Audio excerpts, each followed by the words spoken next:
کہ آپ ایک جگہ پر خطاب فرما رہے تھے تو اس نے حضرت قائد اعظم رحمۃ اللہ تعالی پر مذہبی آگ لگانے کی کوشش کی۔ اس نے وہاں پر لوگوں کو اجتماع کے سامنے یہ کہا، قائد اعظم رحمۃ اللہ تعالی تو آپ کے متعلق کہنے لگا یہ تو شیعہ ہیں اور ان کو آپ نے پاکستان بنانے کے لیے جو ہے منتخب کر لیا ہے۔ تو انہوں نے کہا جی دلیل دیں، آپ کیسے کہتے ہیں کہ قائد اعظم شیعہ ہیں؟ تو انہوں نے کہا دیکھو ان کے نام سے ہی پتہ چلتا ہے، ان کا نام ہے محمد علی اور ان کی بہن کا نام ہے فاطمہ، تو اس گھرانے سے تعلق ہو گیا، تو لہٰذا ان کا تعلق شیعوں سے ہے۔ لیکن اس کو یہ نہیں پتہ تھا کہ علی کے ساتھ محمد بھی لگا ہوا ہے۔ آقا علیہ الصلوۃ والسلام کا نام نامی اس میں گرامی بھی موجود ہے۔ اس نے یہ بات کہہ دی تو حضرت قائد اعظم جو ہے وہ بڑے دانا تھے، ایسے نہیں بات جواب دیتے تھے۔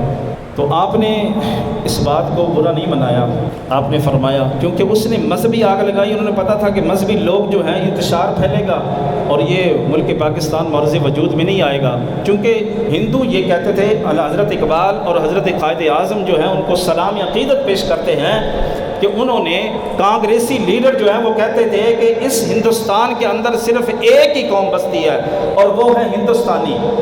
تو آپ نے حضرت قائد اعظم اور حضرت اقبال نے ان کے اس پروپیگنڈے کو، یہ جو تھا پروپیگنڈا کر رہے تھے، اس پردے کو چاک کیا اور مسلمانوں کو آگاہ کیا کہ ایسی بات نہیں ہے، ہمارا دین بھی الگ ہے، ہمارا مذہب بھی الگ ہے، ہمارا رہن سہن بھی الگ ہے، ہمارا کھانا پینا بھی الگ ہے۔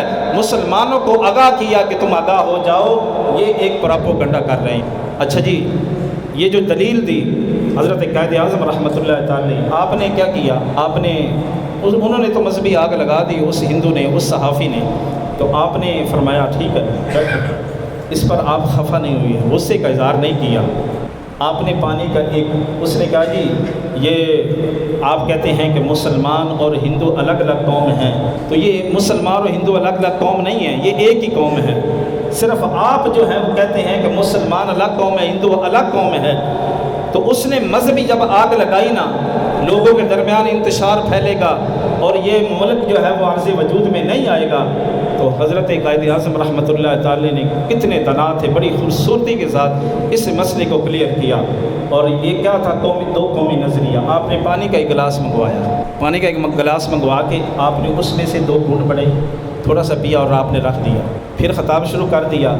اور تھوڑا ہی وقت گزرنے کے بعد اسی صحافی کو، جو ہندو صحافی تھا، آپ نے فرمایا آپ بڑے غصے میں ہیں تو آئیے تشریف لائیے، تھوڑا سا پانی پی لیجئے، آپ ٹھنڈے ہو جائیں گے، تو میں آپ کو پانی پیش کرتا ہوں۔ تو اس صحافی، ہندو صحافی نے یہ کہا، ایک مسئلے کا جھوٹا پانی میں کیوں پیوں؟ بات سمجھ آ رہی ہے؟ پہلے کیا کہہ رہا تھا کہ مسلمان اور ہندو ایک قوم ہے، اور جب حضرت اقبال نے دلیل کے ساتھ اس کو واضح کرنے چاہا، آپ نے فرمایا یہ پانی پی لو تم ٹھنڈے ہو جاؤ گے۔ آپ نے یہ نہیں کہا کہ میں 2 قومی نظریے یا مسلمانوں اور ہندوؤں کے درمیان فرق تمہیں کر کے دکھاتا ہوں، بڑی دانائی کے ساتھ اس نے کہا جی ایک مسلمان کا جھوٹا میں کیوں پیوں؟ چونکہ البیرونی نے لکھا اپنی کتاب کے اندر کہ مسلمانوں کو تو وہ اچھا سنتے ہی نہیں تھے، اور وہ تو ان سے کراہت محسوس کیا کرتے تھے ہندو لوگ مسلمانوں سے۔ اب حضرت قائد اعظم رحمۃ اللہ تعالی نے اس صحافی کو کہا ٹھیک ہے، برا نہیں بنایا، کوئی بات بھی اس پر نہیں کی۔ آپ نے فرمایا جاؤ ٹھیک ہے تم جا بیٹھ جاؤ۔ خطاب کیا، تھوڑا دیر خطاب کرنے کے بعد اسی محفل کے اندر ایک ترکی مسلمان بیٹھا ہوا تھا۔